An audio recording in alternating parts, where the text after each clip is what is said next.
सबो खेले हर दाहिर चंदा तय खड़े है संवर के। सबो खेले हर दाहिर चंदा तय खड़े है संवर के रे। झल्ला जाना वो समझी नाना मोर संग नाचले मटक मटक के।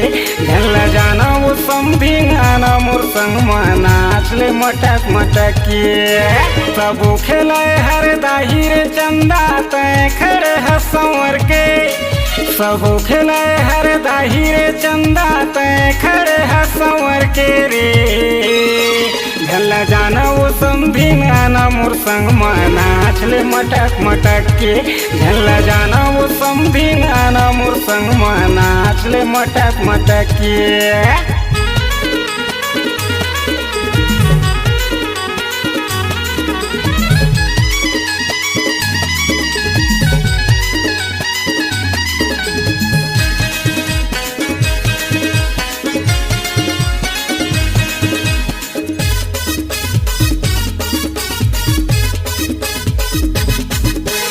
धीरे धीरे हल्लू हल्लू मटक ले आता हूँ मोरे संग मऊ।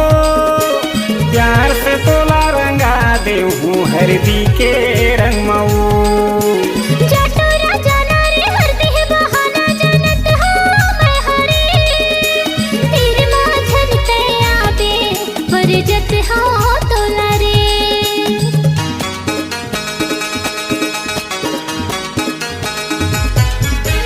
धीरे धीरे हल्लू हल्लू मटक ले आता हूँ मोरे संग मऊ। प्यार से तोला रंगा दे हूँ हरदी के रंग मऊ।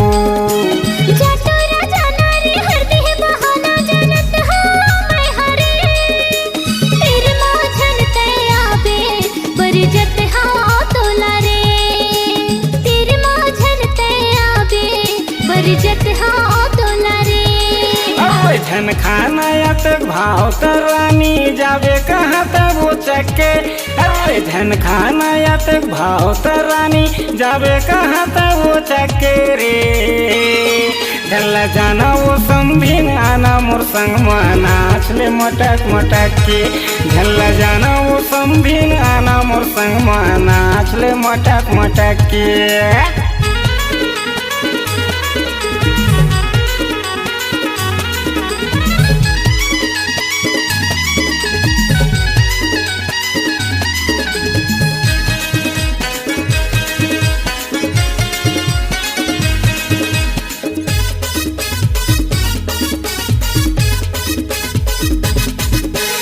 झंतला जाना वो तीर मयाना वो कही दे दिल के बात। क्रिया कसम खवाले नहीं छोड़ो तोर साथ।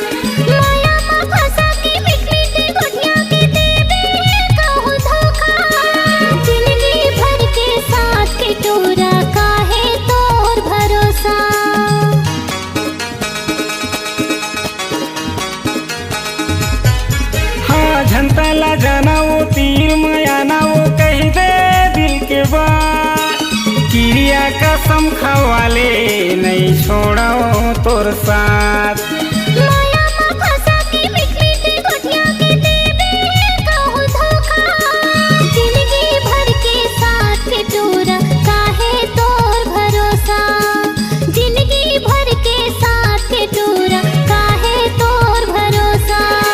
नहीं छूटा का भू पीड़ित के डोरी करहूँ माया लपके। अरे नहीं छूटा का भू पीड़ित के डोरी करहूँ माया लपके रे। झल्ला जाना वो समझी आना मोर संग नाचले मटक मटक के। झल्ला जाना वो समझी आना मोर संग नाचले मटक मटक के। सबो खेले हर दाहिर चंदा तय खड़े है संवर के। सबो खेले हर दाहिर चंदा तय खड़े है संवर के रे। झल्ला जाना वो समझी नाना मोर संग नाचले मटक मटक के। झल्ला जाना वो बौनी आना मोर संग नाचले मटक मटक के। झल्ला जाना वो सगाय आना मोर तीर नाचले मटक मटक के। झल्ला जाना वो मोटही आना मोर संग नाचले मटक मटक के। यदि आप अपनी आवाज़ को एक नया आयाम देना चाहते हैं तो चले आइए audio video recording studio MS studio Pandatarai. हमारा संपर्क नंबर है 8817321790।